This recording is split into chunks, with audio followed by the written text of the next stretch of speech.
So a situation occurred a few days ago between James Gunn and a fan on X, formerly known as Twitter. And that fan decided to give James Gunn some criticism on what he is doing with that of DC. And James Gunn responded by attacking that fan dead father. That's right. The head of DC Studios has the time to sit on a social media platform and attack fans' personal lives.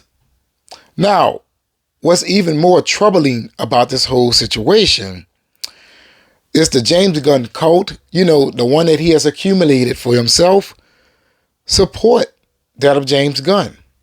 That's right. This is starting to get absolutely toxic. And guess what? James Gunn is adding fuel to the flame. That's right. I have yet to see him call out any toxic behavior regarding his DC universe. I have yet to see him say, look, you guys chill out. I'm making it for you. You know what I'm saying? I just want you to appreciate it. See, this mindset of we have to bully these people into thinking like us is getting a little bit out of hand for me. Right? Every time you say something negative, these people have a problem. It's almost as if they're so afraid that James Gunn's DC universe is going to fail, they're trying to force you into supporting it. And that isn't fair. At one point in time, we were allowed to fan the way that we wanted to fan, right? We didn't have to worry about people's opinions on how we feel about something. But these nowadays, they're starting to converge into these cults. You know what I'm saying? Now, they call the Zack Snyder fan base a cult, but I have yet to see anyone in Zack Snyder's fan base do the things that people have done that isn't in Zack Snyder's fan base. I saw people attack Zack's dead daughter. The moment that he and Warner Brothers parted ways, right, they were attacking the man's dead daughter. I've yet to see anything on that level from a Zack Snyder fan, a Denis Villeneuve fan, a Star Wars fan, right, a Marvel fan. I have yet to see that. But here it is. These people who wants to support James Gunn blindly, I may add, are starting to become the bully of the internet, right? Even Grace Randolph is having problems with them, right? They feel that Grace attacks that of James Gunn every chance that she gets, right? But that's not true. And Grace even pointed out that James Gunn started the fight with her first. And we have proof of that. Don't forget that tweet. James Gunn said that Grace Randolph spouts BS. Now, she is a movie critic, right? She's on YouTube. She has the right to express her opinion. And not to mention, she's a scooper. Not saying that she's always 100% correct, right? Everybody is wrong. Even I am wrong every now and then. And yes, I saw people correct me in the comments below about my Captain America videos when I said Bucky assassinated the king of Wakanda. I'm sorry. I was just speaking a little bit too fast. So thank you all for correcting me on that. But you see, that is how it's supposed to be. I'm not mad because someone corrected me. You know what I'm saying?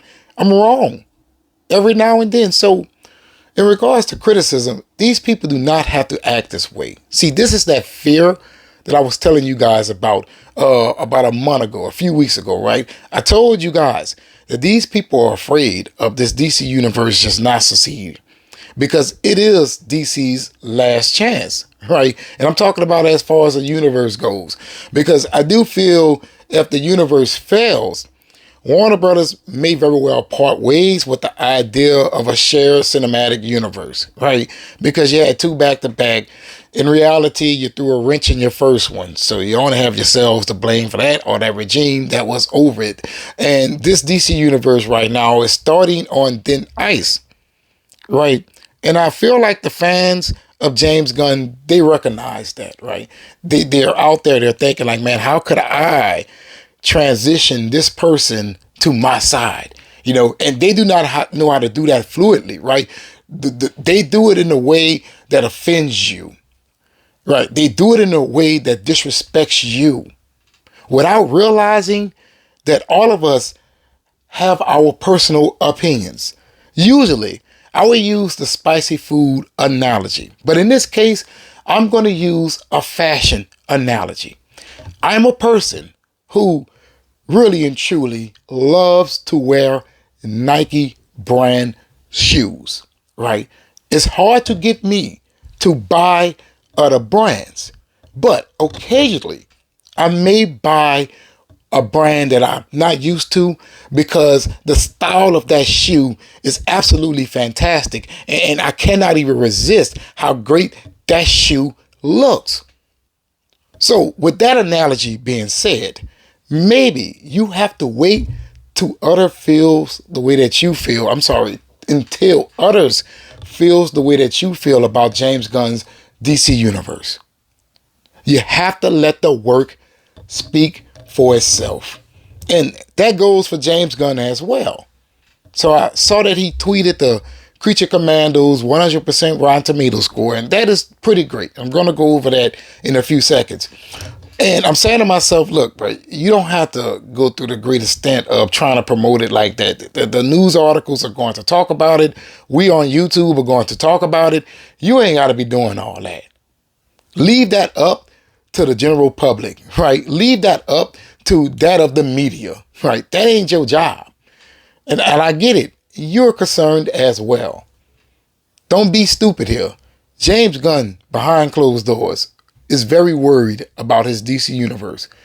And he told us the moment that he took the job. Me and Peter were aware of a fractious fan base. So right then and there, he had to understand that his job was going to be tough. But this whole bully mentality that his fan base has adopted, it needs to go away quickly. Because right now you got Creature Commandos coming out with some good Rotten Tomato score. Do not taint it with that toxicity. Now let's talk about Creature Commandos. Right now, it sits at a 95% on Rotten Tomatoes after 21 reviews. Only one review is rotten. I knew that already because I looked at it. And let me look at the breakdown. And it has an 8.4 out of 10 rating, right? So 20 reviews are fresh. One review is rotten. I know that we have many more reviews to go, right? We do. But in that regards, James Gunn fans, and I'm not going to call you a coat, right? I'm going to say, listen, you don't have to be so damn tough. Let the product speak for itself. If it's good, then they will come, right? If it's good, then maybe they will transition into supporting that of what James Gunn has to offer. That is how business works. Sometimes they have these IPs that starts with minimum fan base, right? And then after that, they can blow up. Look at Doom. The first Doom film made $400 million worldwide. The second Doom film, $750 million worldwide. That means that its fan base is growing. So what you have to do is give it a little time, right? Don't try to force it upon everybody, because when you do that, you turn a lot of people off. And that goes for you and the head of DC Studios. I'm your boy. Hopefully you have watched this video all the way to the end to help your boy out with that algorithm. And if you're not subscribed, please be sure to do so. Trying to reach that magical number of 10,000 subscribers. So I'll be highly appreciative. You will help me cross over that threshold by hitting that subscribe button. And if y'all gonna hit that subscribe button, make sure you hit that notification bell, because YouTube absolutely sucks at notifying subscribers that content creators has uploaded videos to their platform. And don't forget to hit that like button to help me out that algorithm, baby. But in the comments below, let me know if you agree with me that this whole phase of DC toxic fan base, or shall I say toxic fans, just needs to be phased out. And always remember, let le bon temps rouler. That means let the good times roll. Let me know in the comments below.